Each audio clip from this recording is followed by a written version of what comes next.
Buenos días, amados hermanos, que el Señor les bendiga. Sí, estoy yo. Buenos días, qué gusto.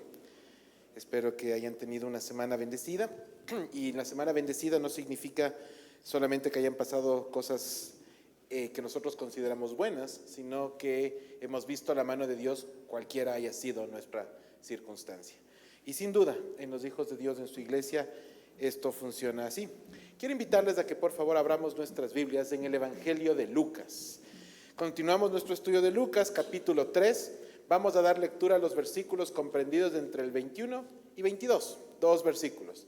Lucas 3, versículos 21 y 22. Si es que de pronto usted olvidó su Biblia o algo, nos dice nomás y con mucho gusto le podemos facilitar una por acá.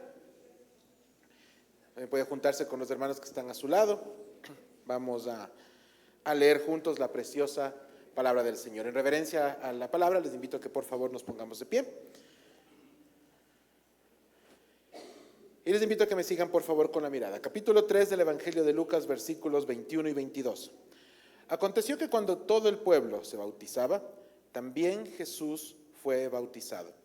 Y orando, el cielo se abrió, y descendió el Espíritu Santo sobre él en forma corporal, como paloma, y vino una voz del cielo que decía: Tú eres mi Hijo amado, en ti tengo complacencia. Amén. Tomen asiento, amados hermanos. Sobre el bautismo, como introducción, se dicen muchas cosas en la actualidad. Al preparar este mensaje, me sorprendí encontrando posturas que la verdad desconocía, pero que me han erizado la piel, por decirlo menos. Voy a mencionar 3 de ellas para que usted también las pueda escuchar y compartir conmigo esta sensación. Decía un video que revisé: el bautismo diviniza al hombre llevándolo a ser parte de la Santísima Trinidad. Decía otra persona: el bautismo salva a las personas. Decía alguien más: el bautismo tiene en la actualidad el mismo significado que tenía en los tiempos previos al Señor Jesucristo. Veo con agrado, hermanos, que muchos de ustedes se han extrañado, como también me extrañé yo ante estas afirmaciones. Y eso es señal de que ustedes están siendo instruidos en la palabra de Dios y que cuando escuchan cosas como esta, lo menos que podemos hacer es abrir nuestros ojos y decir: pero ¿qué es lo que se está enseñando? ¿Qué es lo que se le está diciendo a la grey de Dios? Y es que, hermanos, la única manera de identificar una enseñanza falsa es conociendo la real, la verdadera. Cuando uno quiere identificar un billete falso, la única manera de poder hacerlo es sabiendo cómo reconocer un verdadero. De otra manera, no nos vamos a dar cuenta a simple vista. Es el Espíritu Santo, sin duda, el que ministra sus vidas y la mía para que desde la palabra podamos identificar toda doctrina, todo viento de enseñanza que no proviene de Dios. Hermanos, el bautismo no diviniza al hombre. Permítame repetirlo: el bautismo no diviniza al hombre. No hay nada que divinice al hombre. El ser humano jamás puede llegar a ser parte de la Santísima Trinidad en forma alguna. Al último ser que se le ocurrió pretender ser parte de la Trinidad, ya saben cómo le fue. El tema, hermanos, es que no podemos dejar que el mundo nos engañe. El bautismo no salva a nadie, absolutamente a nadie. Mi abuelita, mi bisabuelita, mi abuelita Micha, que en paz descanse, solía decir que a los niños recién nacidos hay que bautizarles pronto para quitarles los cachos y la cola. Yo lo tomaba como algo gracioso, aunque al principio me asustaba un poquito, porque cuando eso pasaba yo preguntaba si ya había sido bautizado e irremediablemente pues me daba una vueltita, ¿verdad?, para asegurarme de que no haya pasado nada. Pero esto que suena jocoso es una enseñanza que viene de otros lados y que lleva a pensar que efectivamente la salvación proviene de un rito, cuando eso no es verdad. Cuando también podemos afirmar enfáticamente que el bautismo de la Iglesia del Señor, ese que practicamos como comunidad y como familia hoy, no es el bautismo de Juan, y vamos a explorar por qué, porque no tiene el mismo significado. ¿Sí? Vamos a hablar de eso el día de hoy. Eso ya un poquito para hilar más fino. Los invito a que profundicemos juntos sobre este sacramento y su significado en la persona de Cristo, quien lo hizo dándole el significado que iba a tener para nosotros hasta el día de hoy. Oremos para que el Señor nos ministre en esta mañana. Padre Celestial, gracias por darnos el privilegio de abrir tu palabra con libertad. Gracias, Señor, porque nos permites ver cómo brilla tu verdad y eso opaca a la mentira. Gracias, Padre Celestial, porque nos estás enseñando día a día un poco más de ti para compartir con los demás. Que tu nombre sea exaltado el día de hoy y siempre en esta tu iglesia. En Cristo Jesús. Amén y amén. Quisiera arrancar entonces, para ponernos en materia, ubicándonos nuevamente en el Evangelio, pero no en el Evangelio de Lucas. Téngale abierto a Lucas 3, 21, 22, pero le invito a que estudiemos al paralelo otra porción que está ubicada en el Evangelio de Mateo, en esta ocasión, capítulo 3. ¿Sí? Versículos del 13 al 17, téngalo abierto también allá. ¿Y por qué vamos a establecer un paralelo? Porque necesitamos apoyarnos en las lecturas para poder profundizar realmente hacia dónde debe apuntar este mensaje el día de hoy. Permítame leerle el Evangelio de Mateo capítulo 3, versículos del 13 al 17. Entonces Jesús vino de Galilea a Juan al Jordán para ser bautizado por él. Mas Juan se le oponía diciendo: yo necesito ser bautizado por ti, ¿y tú vienes a mí? Pero Jesús le respondió: deja ahora, porque así conviene que cumplamos toda justicia. Entonces le dejó. Y Jesús, después que fue bautizado, subió luego del agua, y he aquí los cielos le fueron abiertos, y vio al Espíritu de Dios que descendía como paloma y venía sobre él. Y hubo una voz de los cielos que decía: este es mi Hijo amado, en quien tengo complacencia. Si bien, ¿sí?, esta serie de prédicas están centradas en el Evangelio de Lucas por razones que ya les compartimos en su momento, es importante que como familia en la fe nos enamoremos del Señor Jesucristo, del Señor de la obra. Para eso estamos aquí. Pero no es menos cierto que los otros evangelios nos ayudan a construir la historia y la narración bíblica de una manera más completa, porque hay diferentes enfoques y motivos por los que se escribió cada uno de esos evangelios. El Evangelio de Lucas, destinado a los gentiles, como nosotros que no somos judíos de nacimiento, él tenía una razón de ser y se escribió de una forma específica. El Evangelio de Mateo sí fue escrito para los judíos. El Evangelio de Mateo era un evangelio que estaba destinado a mostrar el cumplimiento de las profecías mesiánicas en la persona de Cristo. ¿Sí? Entonces ustedes van a ver que el Evangelio de Mateo muchas veces se dice, y como dijo el profeta tal, o como dijo el profeta cual, y se cumplió lo que dijo el profeta. El objetivo era que los judíos que sí conocían la palabra de Dios, ¿sí?, en el Antiguo Testamento, puedan entender cómo todo se cumplió perfectamente en Cristo. ¿Sí? Ahora bien, entonces, este estudio del que estamos haciendo ahora nos lleva al inicio del ministerio del Señor Jesucristo, ¿sí?, y nos ha ido llevando antes por su nacimiento, su niñez, estas cosas que nos iba enseñando, y cómo ahora llegamos a este kick-off, como dicen en los Estados Unidos, ¿verdad? Es el punto de partida ministerial del Señor Jesucristo. Conviene recordar que el bautismo del Señor está recogido en 3 de los 4 evangelios, ¿no es cierto? Hablamos de Mateo, hablamos de Lucas y de Marcos. En el Evangelio de Juan usted no va a encontrar referencia a este momento.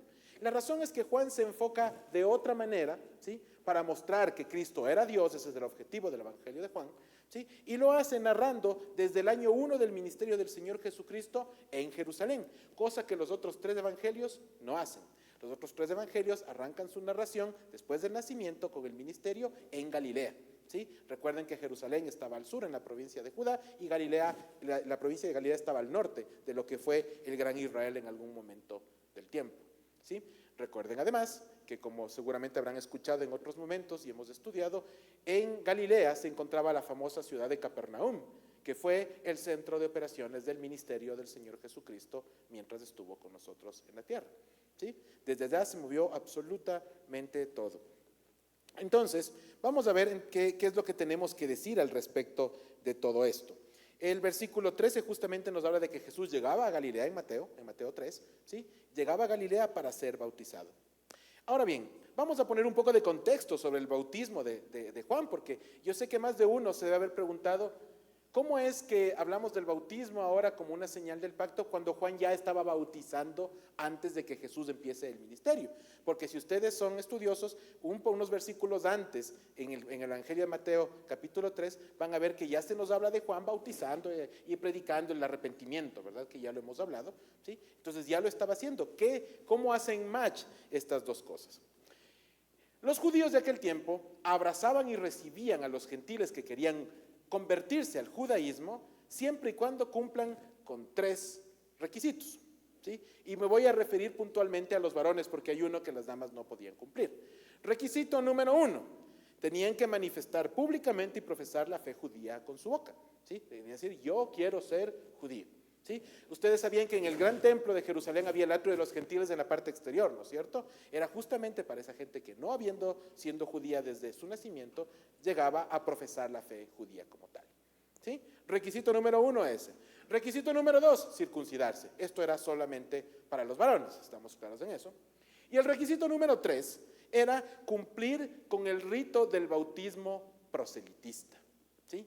¿Qué era entonces el bautismo proselitista? Este rito consistía en llevar a la persona al agua como una figura, un símil de purificación, ¿sí? Como los que llegaban eran los gentiles, que eran considerados sacramentalmente impuros por los judíos, había que llevarles al agua para limpiarles del pecado, ¿sí? Entonces ellos decían, vamos a llevarles de acá a este bautismo proselitista, como les llamaban ellos, y le purificaban para que saliendo de ahí y habiendo cumplido con los otros 2 requisitos, ahora sí, le abracemos como un hermano judío más, ¿sí? Eso es lo que estaban haciendo en aquel tiempo, pero subrayo que era un rito destinado a los gentiles, ¿sí? Hasta ahí creo que estamos muy claros, ¿verdad?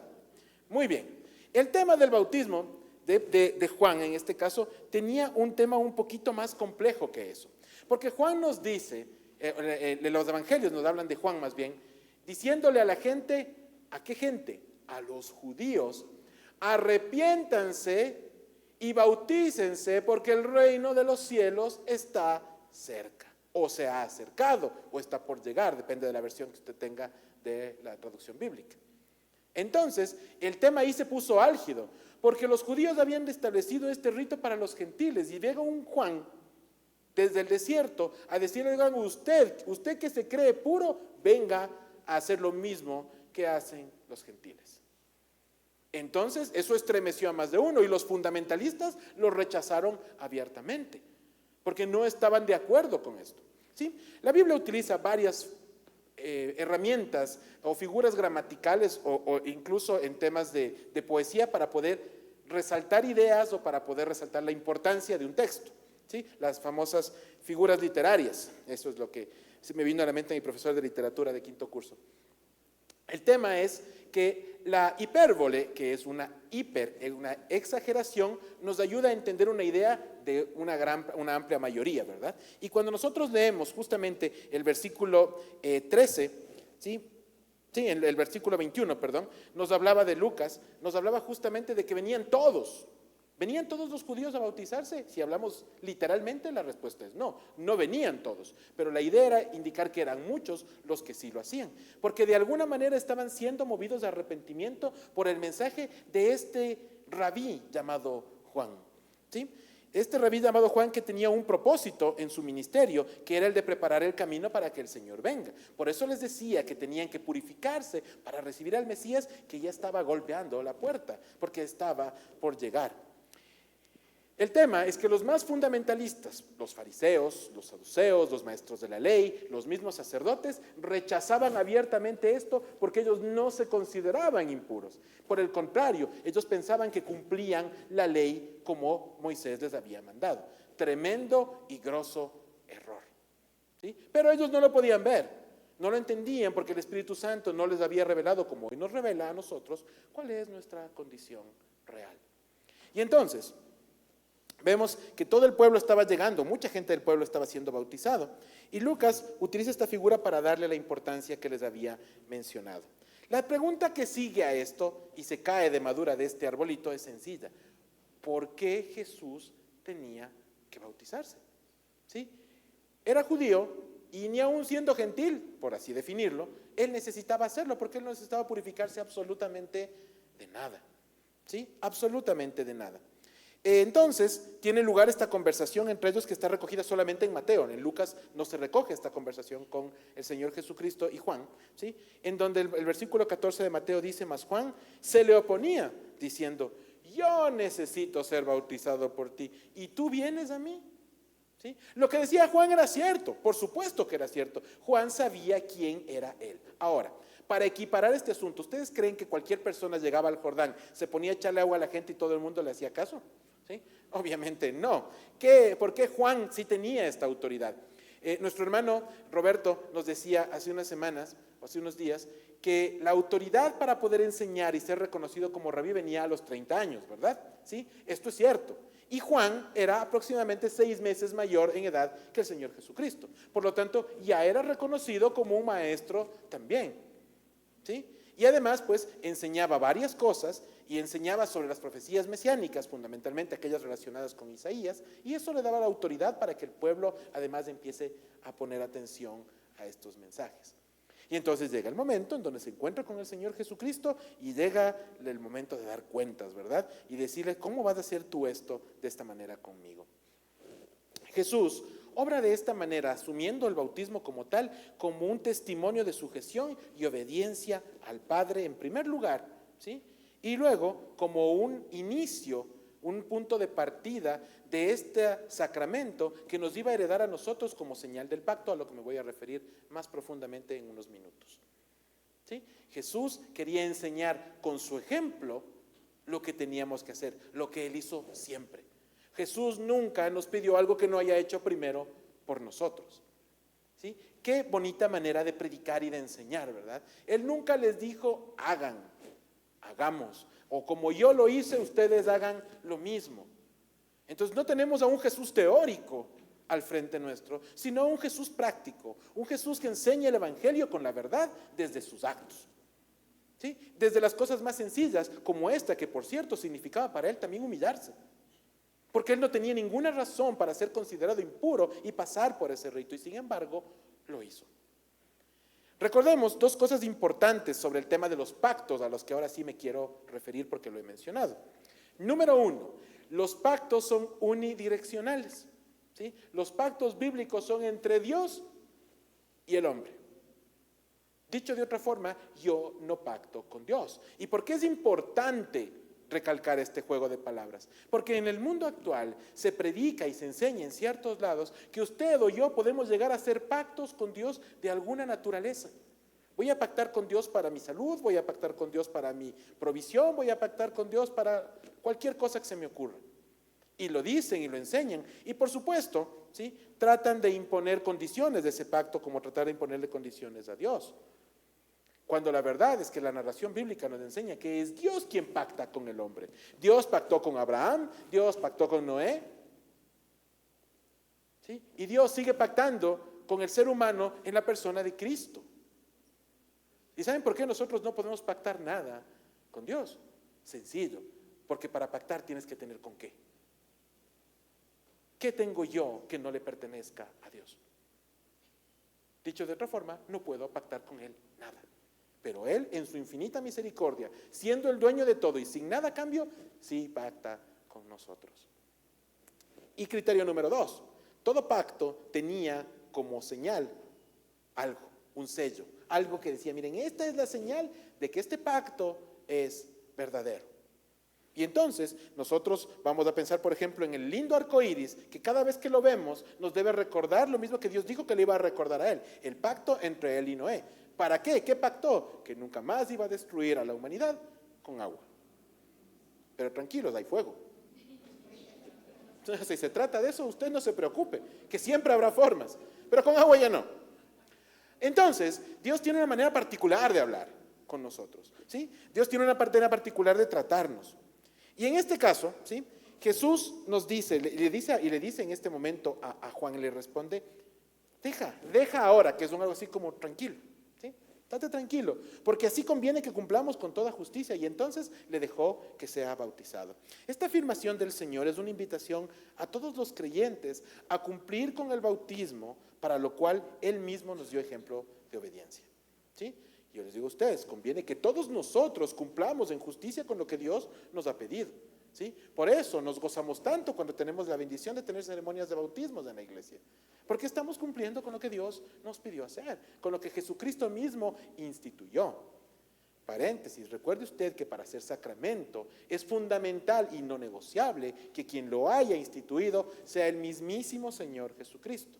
Por eso nosotros en la fe cristiana abrazamos únicamente dos sacramentos, el bautismo y la cena del Señor, porque ambos fueron instituidos por Él en persona. ¿Sí? Importante establecer diferencias. Una vez claros entonces en el significado de aquel momento del bautismo, hablando de cómo era ese bautismo proselitista que les acabo de compartir, es necesario que hablemos brevemente del pacto abrámico, del que hizo con Abraham, ¿sí? Y cómo hubo esta transición desde ese pacto a lo que nosotros llamamos hoy el pacto de gracia, ¿sí? Como ya explicamos hace un momento, Dios sella sus pactos con una señal. El pacto con Abraham fue sustentado en la obediencia de la ley. ¿Sí? Yo haré de ti una gran nación, yo voy a hacer todas estas cosas maravillosas, y luego cae en Moisés, pero venía de la mano con un tema de cumplimiento de la ley. ¿Sí? Por lo tanto, el pacto abrámico tenía implícito la maldición de la ley. ¿Y por qué la maldición de la ley? ¿Cuántas personas conoce usted que hayan podido cumplir con la ley? ¿Sí? Salvo Cristo, por supuesto, pongámosle un punto aparte. Del resto, todos fregados. ¿Sí? Todos sin excepción, y por largo. Por larguísimo, porque no importa cuántas obras buenas crea que haga yo para tapar las malas, el pecado en mi vida siempre va a oler peor, siempre. No hay forma alguna en que mi buena obra del día cubra la multitud de mis pecados. Entonces, esto nos lleva a una pregunta sencilla. Había un pacto por obras y había una señal que era la circuncisión con Abraham. Yo les pregunto, ¿la circuncisión salvaba a alguien? ¿Alguna vez la circuncisión salvó a alguien? Nunca, no, la circuncisión no lo hizo. Y la palabra de Dios es muy clara, porque la palabra de Dios nos enseña que a Abraham la circuncisión le fue contada por justicia. No, su fe le fue contada por justicia. ¿Sí? Si nosotros revisamos la carta a los Romanos, capítulo 4, si vemos el capítulo 3 de Gálatas, si vamos a la carta a los Hebreos, una y otra vez se nos recuerda que a Abraham su fe le fue contada por justicia. Entonces, si yo ya sé que la circuncisión nunca salvó a nadie, ¿por qué habría de creer que el bautismo sí? Cuando el bautismo simplemente es una señal obligatoria, necesaria, que tiene que cumplirse, pero no para salvación.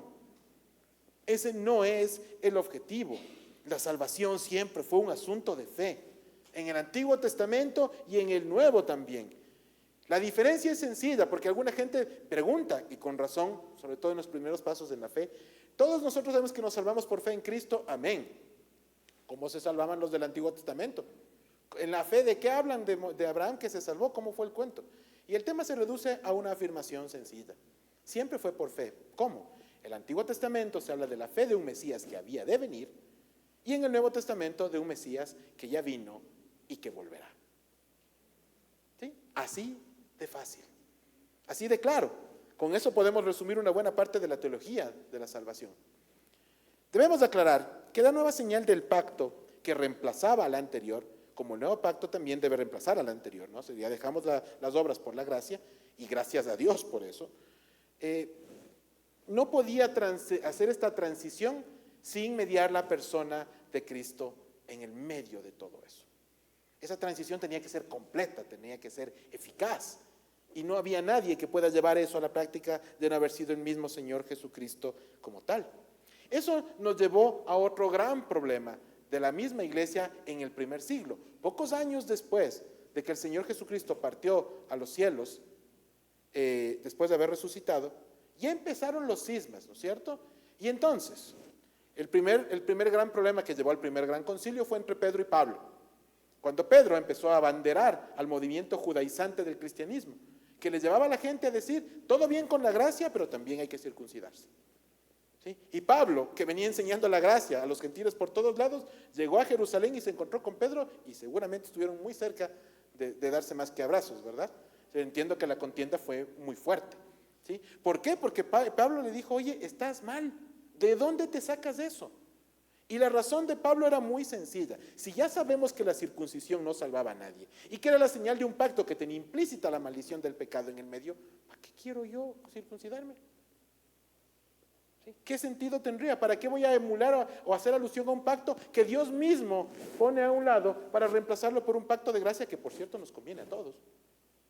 ¿Sí? A mí, el que más seguramente. Porque veo que mi pecado se cubre con la sangre del Señor y cambia mi vida. Y me hace acepto a los ojos de Él, cosa que yo no podría haber logrado nunca en mis fuerzas. Entonces me llevo el premio mayor sin haber hecho nada para recibirlo. Y entonces vemos todo cómo Pablo y Pedro chocan en este punto porque había que aclararlo. Y a lo largo de la historia podríamos pasar hablando muchas horas sobre los cismas que se han generado, justamente porque el ser humano trata de meter sus cosas en medio de la palabra de Dios.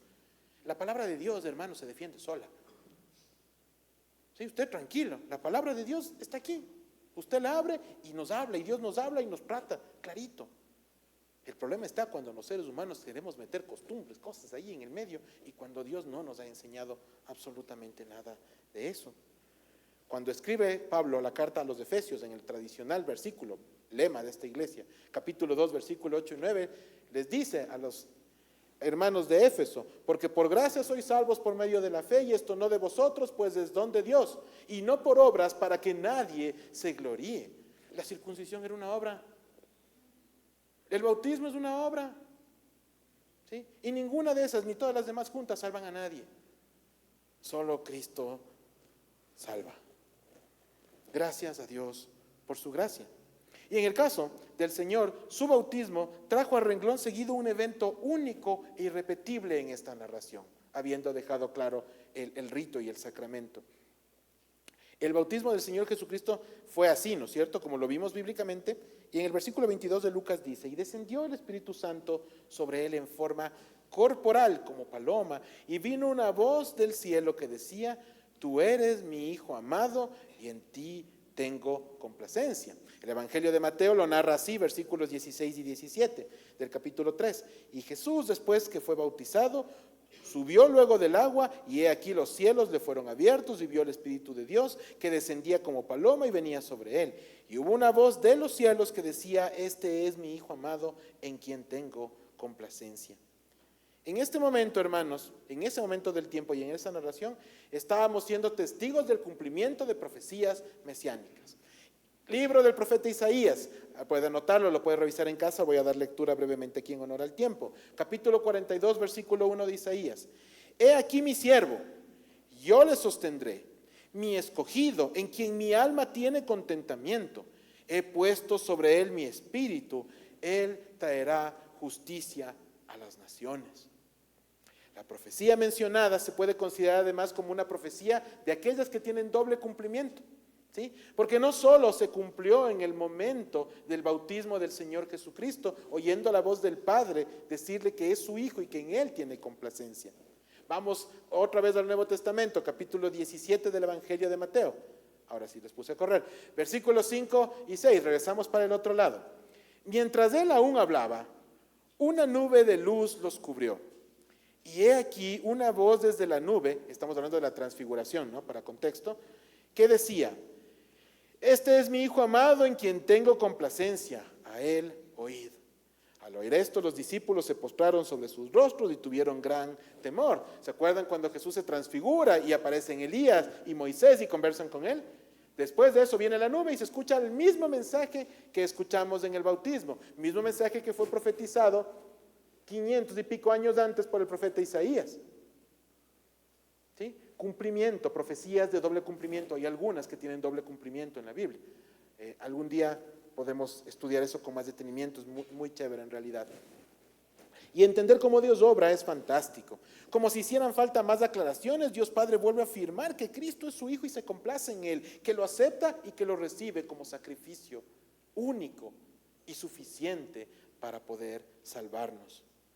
Las narraciones de Lucas y de Mateo además nos exponen de manera explícita la interacción por primera vez en ese momento, en el tiempo de Jesús, de las tres personas de Dios. Dios Padre con la voz del Espíritu Santo en forma de paloma, y Dios Hijo recibiendo el bautismo. ¿Sí? Los tres en el mismo cuadro. Eso es un evento maravilloso en realidad. Siempre han estado juntos, pero pocas veces se nos muestran obrando así. Otro evento importantísimo en donde se les ve a las tres partes es en la creación.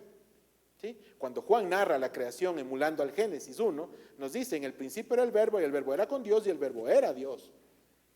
¿Sí? Acuérdense que el objetivo de Juan es presentar a Cristo como Dios. Por eso Juan empieza así su evangelio. Y nos lleva a entender que Dios siempre fue uno. Por eso en el Génesis, cuando Dios va a crear al hombre, dice: hagamos al hombre conforme a nuestra semejanza. Está hablando en plural. ¿Sí? Los ángeles no le ayudaron en la creación, porque la palabra dice que en el momento de crear, Dios dijo y se hizo. Y así funciona con Dios. Él sí puede decir que su palabra es la ley. Definitivamente lo puede hacer. Es claro entonces, hermanos, que el bautismo de Juan, aquel de purificación, no es el mismo bautismo que la iglesia del Señor tiene hoy por señal del pacto de gracia. ¿Sí? Porque nosotros no estamos poniendo agua en los hermanos para purificarle a nadie.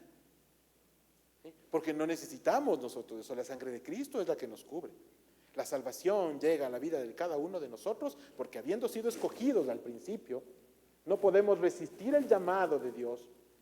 Y llega un momento en nuestras vidas temporales en donde hay un punto de quiebre. Y Dios obra ese punto de quiebre que ya estaba predestinado desde antes de la fundación del mundo, con su nombre y su apellido, igual que para mí. Gracias a Dios por eso. Y entonces empezamos a ver, llevamos al bautismo no para salvar, sino para que demos testimonio a todos los demás de que somos parte de ese pacto, parte de ese pueblo escogido, de ese linaje escogido del que Pedro habla en su primera carta. Hermanos, nunca olvidemos que Dios siempre ha escogido de acuerdo a su preciosa voluntad. Yo no sé ni entiendo a quién, cómo ni por qué. Doy gracias porque me escogió a mí y doy gracias porque les ha escogido a ustedes. Y eso es lo que alegra y debe alegrar el corazón de la iglesia siempre. Jesús fue un ejemplo de sujeción. Siempre atendió afirmativamente a todo lo que Dios Padre le encargó. No vemos a Jesús rezongando, ni poniendo malas caras, ni rechazando las cosas, sino que siempre aceptó la voluntad de Dios como algo que tenía que hacer. Cuando nosotros hablamos de que Jesús en la carta a los Filipenses se despoja de sí mismo, de su deidad, no se despojó de todos sus atributos, sino fundamentalmente uno, de su capacidad para autodefinirse, y por eso él se sujeta al Padre. ¿Sí? Ese es el más importante de todos cuando hablamos del despojarse. El bautismo es una profesión pública de fe que los creyentes tenemos en Cristo Jesús. ¿Cómo podríamos evitar o tratar de evitar gritarle al mundo que Cristo murió por nosotros? ¿Por qué habríamos de esconder la obra de salvación y la obra del mayor amor que el mundo haya visto? ¿Cómo podríamos callar el amor de Dios enviando a su Hijo a morir por nosotros? Por el contrario, debemos gritarle al mundo que Cristo es el camino y que Él murió por nosotros y que por Él tenemos salvación.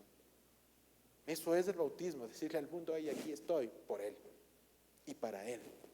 Esa es la razón de ser. Amados hermanos, este nuevo pacto es definitivo.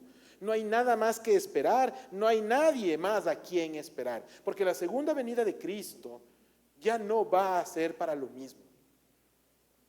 Definitivamente no. He escuchado a mucha gente que sigue diciendo que el tiempo está cerca. No lo sé, ojalá. Nadie sabe cuándo va a ser. Pero cuando llegue el momento, tenga usted la certeza de que todos vamos a saber que Él es. Incluso los que no creyeron. Porque dice la palabra que toda rodilla se doblará y confesará que Cristo es el Señor para la gloria de Dios Padre. No sé ustedes, pero yo anhelo ese momento.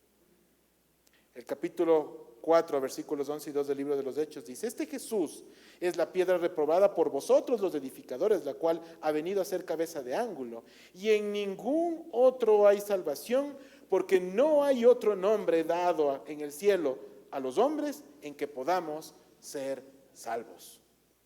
Nada ni nadie más. No hay intermediarios, no hay fusibles en el camino, no hay rutas cortas, hay un solo camino. Él lo hizo todo perfecto, lo hizo completo, y al final su ministerio terrenal, selló su pacto con esta preciosa señal. Por eso nos gozamos tanto cada vez que tenemos, les decía yo, el privilegio de bautizar, hermanos. ¿Sí? Porque si bien estos hermanos ya son salvos y han sido justificados, nos gozamos en ver cómo ese proceso de santificación avanza en la vida del hermano o de la hermana que recibe el bautismo. Nos gozamos en ver cómo Dios transforma su vida, al igual que está transformando la mía cada día. Es motivo de fiesta, es motivo de alegría. Por eso lo hacemos con ese gusto y fundamentalmente porque Dios nos mandó a hacerlo. Y si Él lo dice, a mí me basta. Y a todos debería bastarnos exactamente igual. Amada iglesia, oremos pidiendo a Dios que nos enseñe a amarle más cada día, de manera que nuestra obediencia no provenga del temor, sino del amor. El amor es más fuerte que el temor. No le obedezco a Dios por el castigo, no le obedezco a Dios por la consecuencia, le obedezco porque le amo. Y mientras más le amemos, le vamos a obedecer de una manera más consistente y más comprometida. Hace unas 3 semanas les decía, hermanos, permítame sugerirle que en su oración diaria incorpore el pedirle a Dios que le enseñe a amarle más. Y hoy le repito, no deje de hacerlo. Si ya empezó, no deje de hacerlo. Porque solo eso le va a ayudar a caminar por la senda de santificación que Él ha preparado para usted y para mí. Qué lindo es caminar con hermanos que vemos al Señor con amor y que queremos ser más parecidos a Cristo por lo que Él es y no por lo que puede hacer. Dios merece eso y mucho más. Nuestro Dios siempre cumple sus promesas y Él siempre honra sus pactos. Puede estar tranquilo y tranquila, amado hermano, amada hermana. Él cumple su palabra. Confiemos en Él, amémosle y sigamos los pasos de Cristo. Amén. Oremos. Padre amado, gracias por darnos tu palabra el día de hoy y por permitirnos, Señor, una vez más compartir la buena nueva del Evangelio. Gracias, Padre, porque la vida de Cristo es un ejemplo en todos los sentidos. Y ahora que Él nos manda y nos instruye con la autoridad que tiene, no podemos sino amarte más, Señor, y pedirte que nos fortalezcas para ser conforme a lo que nos han enseñado. Gracias, Padre Celestial, por el bautismo, esa señal del pacto divina, pero más gracias aún por esa gracia salvadora, por esa gracia que no hemos merecido y por esa fe que tú nos das para creer en Cristo como nuestro Señor y Salvador. Gracias, Padre, porque todo es por ti y para ti. Que tu nombre sea glorificado en nuestras vidas. En Cristo Jesús. Amén y amén.